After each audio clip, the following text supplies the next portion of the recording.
Humans love meat.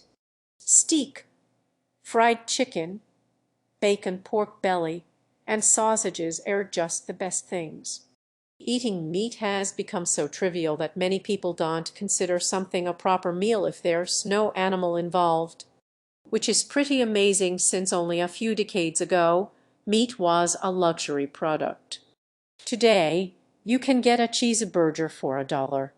Paradoxically, meat is pretty much the most inefficient way of feeding humans. If we look at it on a global scale, our meaty diet is literally eating up the planet. Why is that, and what can we do about it without giving up steak? Humans keep a lot of animals for food. Currently, about 23 billion chickens, 1.5 billion cattle, and roughly 1 billion pigs and sheep. That's a lot of mouths to feed. So we've transformed Earth into a giant feeding ground. 83 of its farmland is used for livestock, for example as pasture, and to farm fodder crops like corn and soy. That's 26 of Earth's total land area. If we include the water we need for these plants, meat and dairy production accounts for 27 of global freshwater consumption. Unfortunately, meat production is like a black hole for resources. Since animals are living things, most of their food is used to keep them alive while they grow their tasty parts. Only a fraction of the nutrients from fodder crops end up in the meat we buy in the end. Cows, for example, convert only about 4 of the proteins and 3 of the calories of the plants we feed to them into beef. More than 97 of the calories are lost to us. To create 1 kilogram of steak, a cow needs to eat up to 25 kilos of grain and uses up to 15,000 liters of water. Animal products are guzzling up tons of food, but they only make up 18 of the calories humans eat. According to projections, we could nourish an additional 3.5 billion people if we just ate the stuff we feed to animals. To make our favorite food group even more unsustainable, about 15 of all greenhouse gas emissions caused by humans are created by the meat industry, as much as by all ships, planes, trucks, and cars combined. And there's another aspect to meat. It comes from actual living beings. Pigs, cattle, and chicken are not the ones writing the history books, but if they were, humans would appear as rampant genocidal maniacs that thrive on suffering. Globally, we kill about 200 million animals every day, about 74 billion a year. This means that every 1.5 years, we kill more animals than people have lived in the entire 200,000-year history of humanity. One could argue that we're doing them a favor. After all, they wouldn't exist without us. We might eat them in the end, but we also provide food and shelter and the gift of existence to them. Unfortunately, we're not very nice gods. A lot of our meat comes from factory farms, huge industrial systems that house thousands of animals. Engineered to be as efficient as possible, they have little regard for things like quality of life. Most pigs are raised in gigantic windowless sheds and never get to see the sun.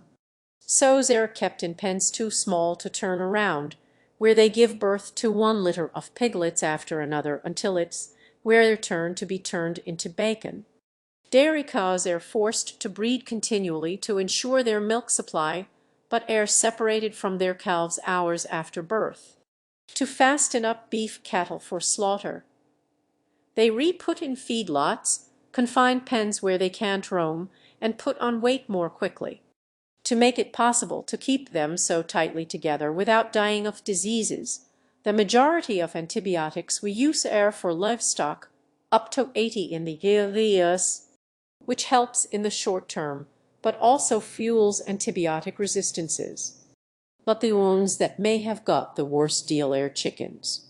In factory farms, they re-kept in such vast numbers and so close to each other that they can't form the social structures they have in nature, so they start attacking each other.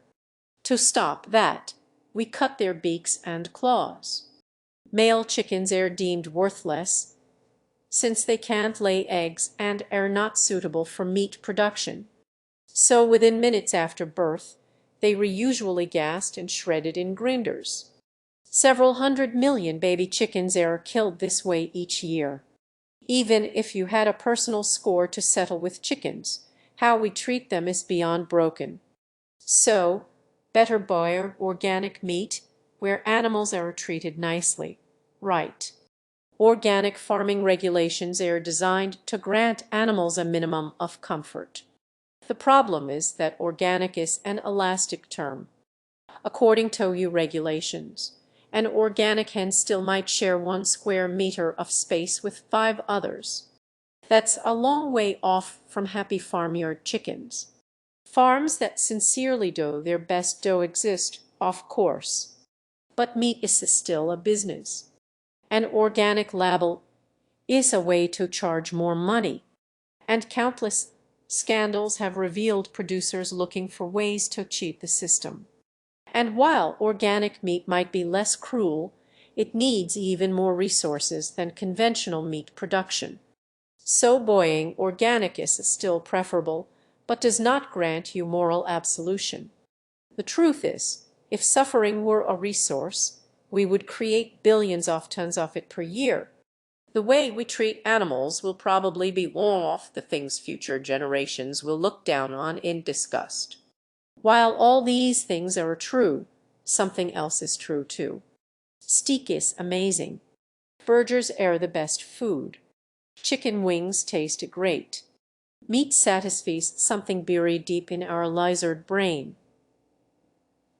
Something our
We hardly ever see how our meat is made.